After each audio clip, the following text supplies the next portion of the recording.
মুক্ত হয়ে যাচ্ছেন এবং তারা সমাজে মাথা উঁচু, লজ্জার বোঝা, অপমানের বোঝা মাথায় নিয়ে নারীটিকে অথবা ওই নারীকে যে ধর্ষিত হয়েছিল, যে অপমানিত হয়েছিল, যে অসম্মানিত হয়েছিল।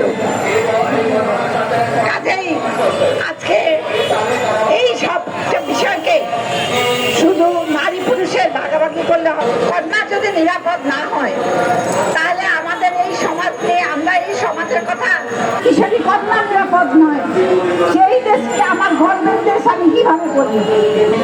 54 বছর আর বাংলাদেশ মহিলা পরিষদের 55 বছর আমরা এই সংগ্রাম করছি। যখন দেখা যায় যে আইন শৃঙ্খলা ব্যবস্থার কিছুটা উন্নতি হয়, এই অপরাধগুলো তখন কিছুটা কমে যায়।